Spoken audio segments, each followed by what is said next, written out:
আমার দাদা আমার বাবাকে কিছু জমি অন্য ওয়ারিসদের চেয়ে বেশি লিখে দিয়েছেন। এমত অবস্থায় আমার করণীয় কি? এই জমি অন্য ওয়ারিসদের ফিরিয়ে না দিলে আমি কি গুনাহগার হব? অনেক প্রয়োজনীয় একটি প্রশ্ন ভাই। আমাদের দেশে এটা ঘরে ঘরে হয়। বাপ তার কোনো একটা ছেলেকে বেশি পছন্দ করে তার একটু জমি জমা বেশি লিখে দেয়, কোনো একটা মেয়েকে বেশি লিখে দেয়, আর অন্যদেরকে সমান হারে বা যতটুকু দেওয়ার দেয়। তো এখন আপনার বাপকে আপনার দাদা যদি বেশি দিয়ে দেয় বা আপনাকে আপনার বাপ অনেক বেশি দিয়ে দেয়, আপনার দায়িত্ব হলো বাপকে বুঝানো যে বাবা, এটা অন্যায় এবং জুলুম এবং হারাম। সন্তান হিসেবে তোমার ঘরে যারা এসেছে দুনিয়াতে, তাদের সবাইকে আল্লাহ রাব্বুল আলামিন হিস্সা নির্ধারণ, সকল ছেলেকে সমান হারে দিতে হবে, সকল মেয়েকে সমান হারে দিতে হবে। কোনো মেয়েকে বেশি দিলা, কোনোটাকে কম দিলা, কোন ছেলেকে বেশি দিলা, কোনোটাকে কম দিলা, এটা পরিষ্কার গুনাহের কথা, এটা জায়েজ। এক সাহাবী নবীজি সাল্লাল্লাহু আলাইহি ওয়াসাল্লামের কাছে এসে বলছেন, ইয়া রাসূলুল্লাহ, আমি আমার এক সন্তানকে অমুক অ্যাসেট সম্পদ দিয়েছি। নবীজি সাল্লাল্লাহু আলাইহি ওয়াসাল্লাম বলেন, তোমার তো আরো সন্তান আছে, তাদেরকেও কি সমান হারে দিছো? বলে না। নবী করিম সাল্লাল্লাহু আলাইহি ওয়াসাল্লাম বললেন যে যাও, ইত্তাকুল্লাহ, আল্লাহকে ভয় করো, ওয়াদিলু বাইনা আওলাদিকুম, এবং সন্তানদের মধ্যে সমতা বজায় রাখো।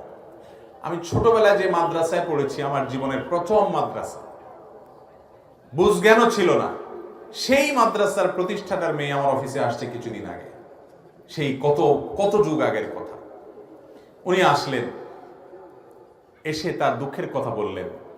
আমার বাবা, আপনি তো সেখানে পড়ছেন, আপনি তো জানেন আমার বাবার কথা, উনি অবস্থাশালী মানুষ এলাকা, আল্লাহ তাকে অনেক সম্পদ দিয়েছেন, তিনি আমার ভাইদেরকে এই দিয়ে, আমরা বোনদেরকে তিনি লামসাম কিছু দিয়ে বলে, দাবি রাখিস না, তোরা চলে যা, আর কথা বলিস না। মাদ্রাসার প্রতিষ্ঠাতা, শত শত আলেম সেখান থেকে তৈরি হয়েছে, অনেক নেককার হাজী সাহেব, নামাজি মানুষ, কিন্তু এই হারাম কাজটা করে যাচ্ছেন, খবরও ঘরে ঘরে বাংলাদেশে হারাম কাজটা হচ্ছে। যারা করছেন তারা জানেনও না, জুলুম করছেন। সন্তানদের মধ্যে সমতা রক্ষা করা আবশ্যক। এটা যদি রক্ষা না করেন, জুলুম যদি করেন, তাহলে তার জন্য আল্লাহর কাছে জবাবদিহি করা লাগবে। আপনার কোন সন্তান আপনার একটু খেদমত বেশি করে, একটু আপনার সেবা যত্ন বেশি করে, সেজন্য মনের টানটা তার দিকে একটু বেশি থাকবে, এটা স্বাভাবিক, এটা প্রাকৃতিক, এটাতে দোষের কিছু নেই। কিন্তু তাই বলে সম্পদ তাকে আপনি বেশি দিবেন, অন্যজনকে দিবেন না বা কম দিবেন, এই সুযোগ নাই। এটা করবেন না, এটা করা যাবে না। সমান হারে দিতে, শরিয়া যেভাবে ঠিক করে সেই হারে দিতে হবে। এখন যদি কোনো বাবা এরকম অন্যায় করে, আপনাকে আপনার বাপ বেশি দিছে, আপনি বাপের যায় বুঝান যে বাবা, আল্লাহ নবী সাল্লাল্লাহু আলাইহি সাল্লামের একজন সাহাবী এরকম করছে, একজনকে বাড়াই দিছে, আল্লাহ নবী তাকে ফেরত পাঠাইছেন সমান দেওয়ার জন্য, এবং বলেছেন আল্লাহকে ভয় করার জন্য।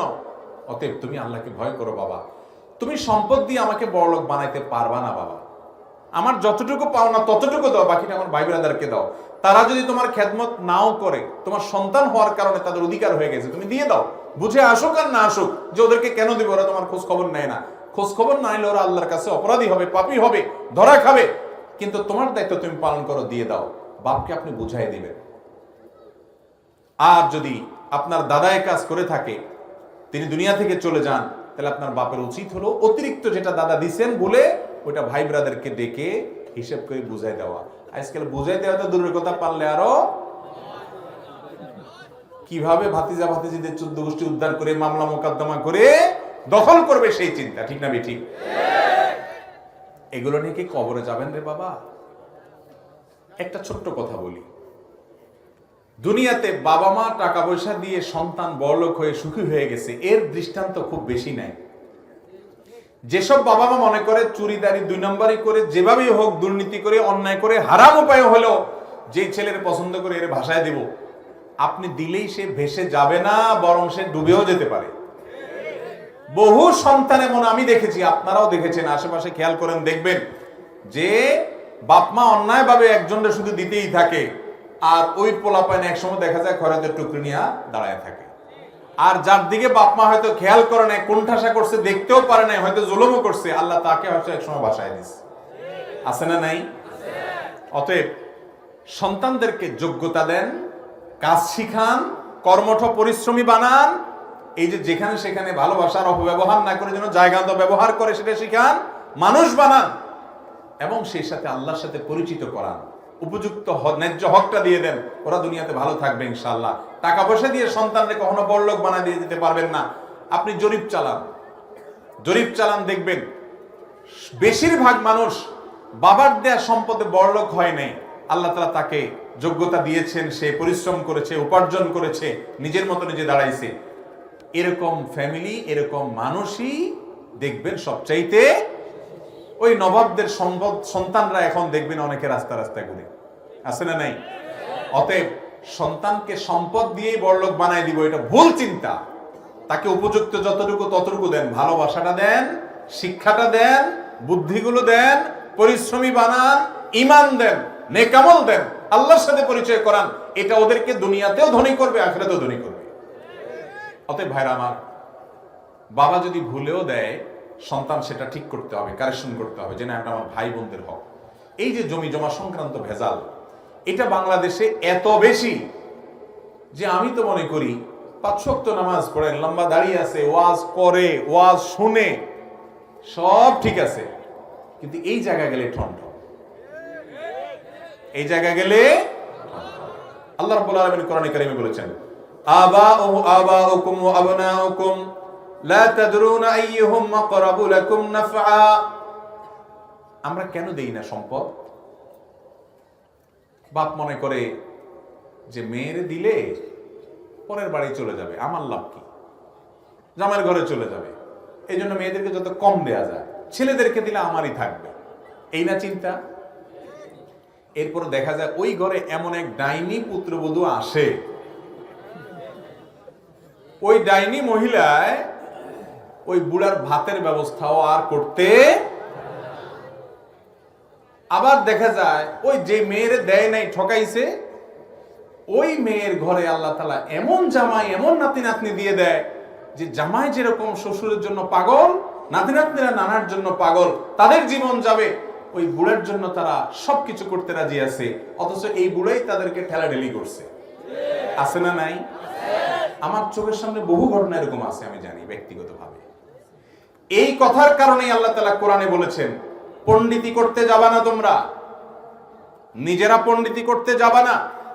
তোমার মৃত্যুর পর তোমার সম্পদে তোমার ছেলে কতটুকু পাবে, মেয়ে কতটুকু পাবে, তোমার স্ত্রী কতটুকু পাবে, স্বামী কতটুকু পাবে, ভাই বোন কতটুকু পাবে, বাপ মা কতটুকু পাবে, সব আল্লাহ তাআলা পুঙ্খানুপুঙ্খ লিখে দিয়েছেন কোরআনে। আল্লাহ যা বলেছেন ফরিদাতুম মিনাল্লাহ, এটা আল্লাহর নির্ধারণ, আল্লাহর ফরজ, এটার পরিবর্তন করা যাবে না। তুমি নিজের থেকে বুদ্ধি করে, শিয়ানামি করে কম বেশি করিও না, কারণ লা তাদরুনা আইয়ুহুম আকরাবু লাকুম নাফআ, তুমি জানো না তোমার ছেলে মেয়ে কে তোমার বেশি উপকারে আসবে, তুমি জানো না। অতীব উপকারে আসুক না আসুক হিসাব দরকার নাই, আল্লাহ যেভাবে বলছেন সে হারে দিয়ে দিতে হবে ইনশাআল্লাহ। নিয়ত করব না আমরা ইনশাআল্লাহ? আমাদের সন্তানদের মধ্যে কোনো বৈষম্য, জুলুম আমরা করব না। এই দেশে জমির দলিল যদি আপনি খোঁজেন, একটা গবেষণা কোন এক জায়গায়, একটা গবেষণা দেখেছি, বা আমি কোন এক ভদ্রলোকের কাছ থেকে, খুব নির্ভরযোগ্য ভদ্রলোকের কাছ থেকে শুনেছি এক ভদ্রলোকের কাছ থেকে, যিনি গবেষক মানুষ, আল্লাহ ভালো জানেন পুরো তথ্য।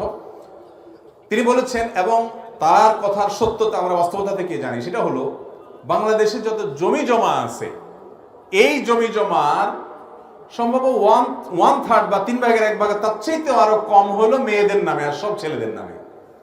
ব্যাপার কি, কাহিনী কি? অথচ বাংলাদেশে পুরুষের তুলনায় মহিলা কি এত কম? বেশি হোক আর সমানও যদি হয়, তাহলে সেক্ষেত্রে 50টা দলিল যদি ছেলে পুরুষের নামে হয়, তো আর 50টা তো মহিলার নামে হওয়ার কথা, ঠিক না? কিন্তু মহিলাদেরকে আমরা ঠকাই, ফুসলায় ফাসলায় বাজামার বাড়ি পাঠাই দিই, বলি তোরা বিয়ে দিতে অনেক টাকা খরচ হয়েছে, তো এই জন্য তোরা মাইনা যা। বিয়ে দেয়া বাপের কর্তব্য, সেটা ওই সম্পদ থেকে কাটা যাবে। কোন সন্তান অসুস্থ হয়েছে, তার জন্য চিকিৎসা খরচ বাপ করবে না? তো সেইখান থেকে কি সম্পদ থেকে কাটা দিবে যে তোমার জন্য অনেক খরচ হয়েছে বাবা, এই জন্য তোমারে দিলাম না? এগুলো পাগলামো এবং নাজায়েজ কাজ। আল্লাহ আমাদেরকে বোঝার তৌফিক দান করুন। সম্পদ পাই পে করে হিসাব দিবেন। বুড়া বাবারা, মুরব্বীরা, চাচারা, আপনারা বেশিরভাগ মানুষ সুদ খান না, আপনারা বেশিরভাগ মানুষ ঘুষ খান না, কারণ সরকারি চাকরি করেন না, ঘুষ খাবেন কোত্থেকে? আপনারা বেশিরভাগ মানুষ ডাকাতি করেন না, চুরি করেন না, আর্থিক যে অপরাধগুলো আছে এগুলো আপনারা করেন না বাবারা। কিন্তু এই এক জায়গায় অপরাধ করছেন যে টেরও পাচ্ছেন না, এবং আমলনামে গুনাহ লেখা হচ্ছে, কিয়ামতের ময়দানে দাঁড়ায় যেতে হবে। এই জন্য আল্লাহকে ভয় করবো তো ইনশাআল্লাহ।